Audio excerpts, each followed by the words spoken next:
Quanto aos circuitos que vocês encontrarão no mercado, essas lógicas à base de MOSFET já existem circuitos integrados que vocês poderão utilizar, né?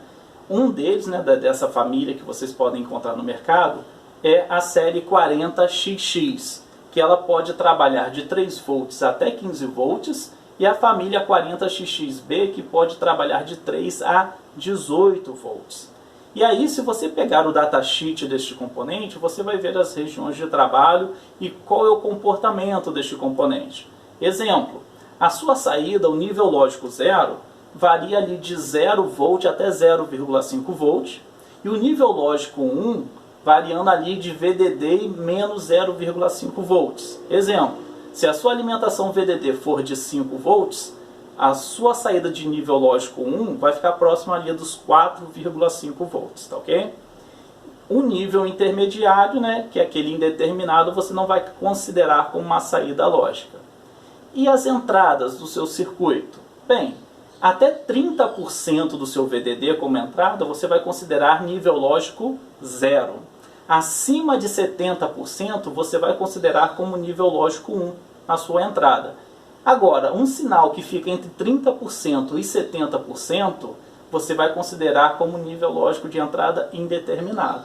Então, lógico, quando você estiver construindo o seu circuito, você vai tomar alguns cuidados, até para que esta transição nessa faixa, que o nível ele é indeterminado, seja muito rápida no seu circuito. Lógico que depois que ele passa por esta faixa de transição, a saída ela vai estabilizar, ok? Vamos continuar então a fazer os nossos exemplos. Mais um exemplo aqui a ser resolvido. Nós temos que F é igual a D ou A e B ou C, tudo barrado. Como que nós iremos implementar este circuito lógico utilizando aí o CMOS? Fácil, né?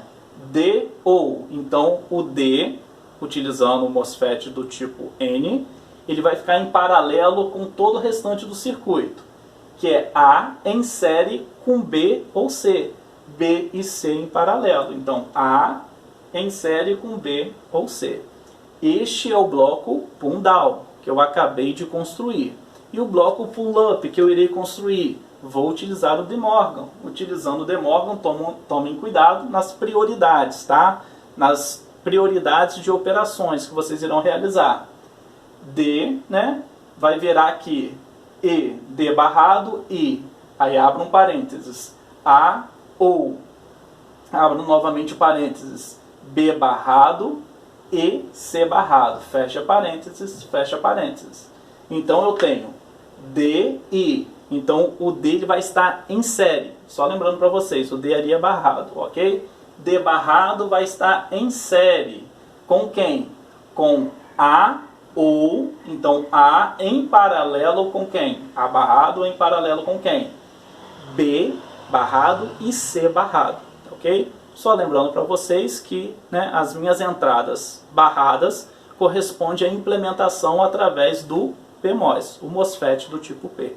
Então, juntando aqui o bloco, né, o pull-down e o bloco aqui pull-up, eu construo o meu circuito à base CMOS. Bem, já sabem agora como construir os circuitos lógicos de vocês. Mas precisa trabalhar com o MOSFET para construir esses circuitos lógicos? Não. Ali, na verdade, é mais uma questão didática para a explicação de como o circuito funciona. Já existem CIs, né, circuitos integrados, que carregam essa lógica para a gente. Já possuem ali os MOSFETs encapsulados. E a partir dali, lógico, você vai fazer as configurações, né, elétricas e eletrônicas para obter o circuito lógico que vocês precisam implementar. Então basta pegar, né, o datasheet deste circuito para que vocês consigam identificar as pinagens e o que significa cada pinagem, o que corresponde a cada pino deste circuito, ok? Aqui como exemplo, ó, ele nos diz que o pino 14 é o pino de alimentação positiva, o pino 7 é o pino de alimentação negativa. Ele nos diz aqui, ó, que o pino 1 é o dreno do MOSFET do tipo P, o pino 2 é o source do MOSFET do tipo P.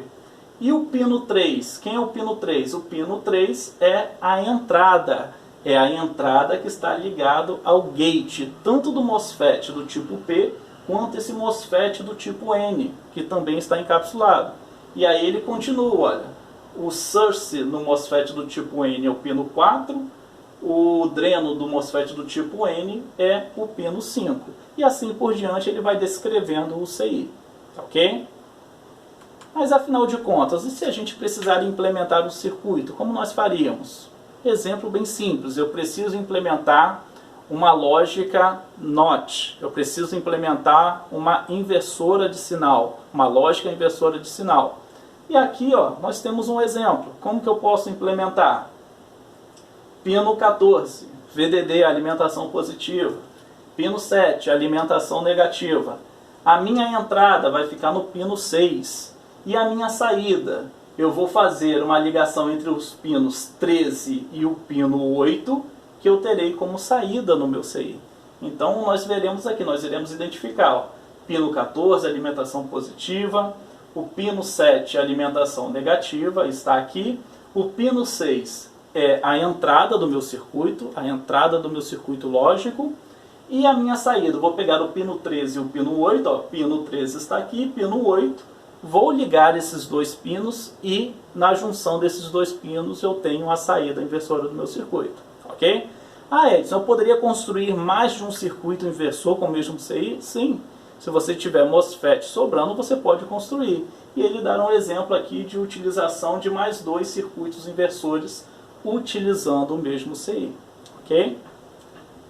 Então, desejo para vocês bons estudos e em breve nós faremos exercícios para colocar essa teoria em prática.